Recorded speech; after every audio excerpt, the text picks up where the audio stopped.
Assalamu alaikum students. Today we will discuss cell membrane. This is a topic from chapter number 4 of 11th class biology.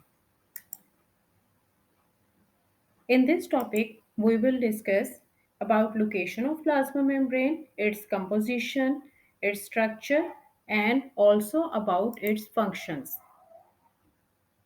The cell membrane or plasma membrane is the outermost boundary of the cell, but in plant cells it is covered by cell wall, and in animal cells we can say it is the outermost boundary of the cell. Cell wall is present in plant cells, but in animal cell no cell wall is present, so we can say that cell membrane is the outermost boundary of the animal cells only, and in plant cell it is covered by cell wall.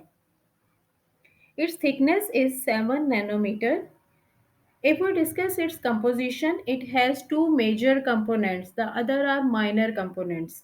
The major components are lipids, that is 20 to 40%, and protein, that is 60 to 80%. Carbohydrates are also present. Carbohydrates are present in very small quantity, and they are present in the form of conjugated molecules, that is in the form of glycoproteins and in the form of glycolipids. Have a look at the structure of lipids. The lipids that are present in plasma membrane are phosphoglyceride, and bilayer is present. Bi mean two layers of lipids are present in plasma membrane. And if we look at each molecule of lipid, it has two components, that is head and tail. The head is polar. And why it is polar? Because it has phosphate and it is hydrophilic. Hydrophilic means water loving. And the tail is non-polar. Why it is non-polar? Because it has fatty acid and it is hydrophobic. Hydrophobic means water repellent. And we can say it is lipophilic, loving. And there is a point, if any molecule has two parts, that is one polar and other is non-polar, such molecule is called amphipathic molecule.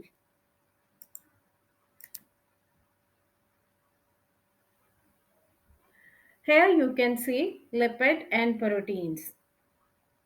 Both are present. If we discuss its structure, regarding structure, two models were presented. The one model is unit membrane model. It was proposed by Danieli and Davison in 1935. The other model is fluid mosaic model. It was presented by Jonathan Singer and Garth Nicholson in 1972. Let's discuss unit membrane model. This model is also called sandwich model. According to this model, lipid bilayer, this is lipid bilayer. Lipid bilayer is sandwiched between two protein layers. That is, protein is present on the upper surface and also on the lower surface of lipid bilayer. That is, it is also called sandwich model. Later, that model was rejected, and the most acceptable model that was presented after unit membrane model was fluid mosaic model. According to that model, protein layers are not continuous, means protein layers are not present as a layer on the upper and lower surface of lipid bilayer. Rather, protein layers are embedded in lipid bilayer. As you can see here, protein layers are embedded, protein molecules are embedded, and that is called fluid mosaic model. The proteins present are globular proteins, and these proteins are integral proteins and peripheral proteins. Carbohydrates, which we discussed earlier, were present in the form of glycoproteins and glycolipids. If carbohydrate is attached with protein, then it is called glycoprotein, and if it is attached with lipid, then it is called glycolipid. Fluid mosaic model is the most acceptable model, and it is accepted that protein is not present at a layer. Protein is embedded in lipid bilayer. Let's discuss Functions of plasma membrane. Plasma membrane is selectively permeable. It means it doesn't allow all substances to pass through it. It allows certain substances to pass and stop some substances, or don't allow substances to cross it. For transport, two methods or two phenomena are used, that is active transport or passive transport. What is active transport? If substances are moved from low concentration to high concentration, from low to high, it is called active transport. And remember, for active transport there is use of energy, and passive transport is entirely opposite to active transport. In passive transport, the substances are moved from high concentration toward low concentration, that is, toward the concentration gradient. And passive transport doesn't require any kind of energy.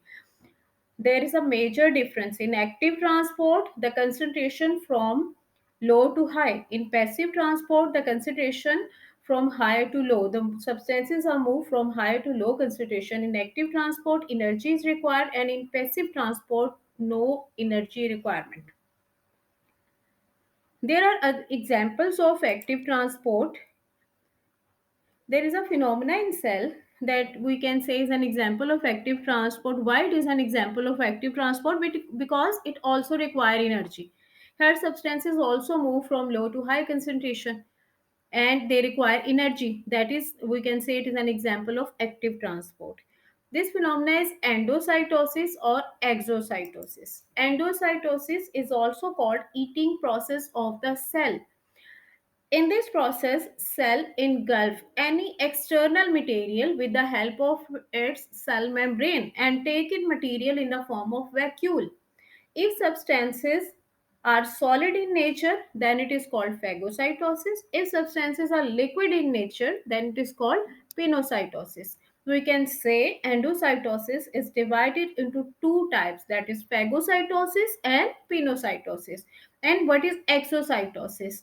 Exocytosis is the reverse of endocytosis, a process by which cell expel out material present in it or send material from internal environment or intracellular environment to external environment, the outside environment of the cell, then it is called exocytosis. Examples of passive transport, there are three examples, that is diffusion, osmosis and facilitated diffusion. Again, they are examples of passive transport because in all these examples there is no energy requirement. What is diffusion? Diffusion is the movement of molecule from a region of higher concentration to low concentration without expenditure of energy. Mostly diffusion take place in gases. Next phenomenon is osmosis. Osmosis is purely related to water. Here also water molecule move from high concentration to low concentration but through a selectively permeable membrane.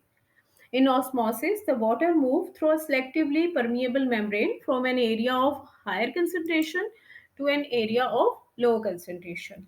The next example is facilitated diffusion. As the name indicates, this is the type of diffusion, but it is facilitated diffusion. What it means by facilitated diffusion? In facilitated diffusion, substances are moved from high to low concentration with the help of any carrier molecule or with the help of any carrier protein. In plasma membrane structure, there are some proteins which act as a carrier protein which carry substances and which allow substances to move through it. That is called facilitated diffusion. Small molecules or charged particles can also cross plasma membrane, but large particles can't cross it easily and they need facilitated diffusion phenomena to cross plasma membrane, and lipid soluble substances can easily cross plasma membrane. There are other two functions of plasma membrane, that is transmission of impulse. What is impulse? The message that is transmitted through neuron is called impulse. Plasma membrane is also involved in the transmission of impulse. That is very important phenomena that take place in our body. Plasma membrane also act as a barrier and it doesn't allow germs, bacteria, or any substance to pass through it easily. With this, we have completed our today's topic. Thank you for watching.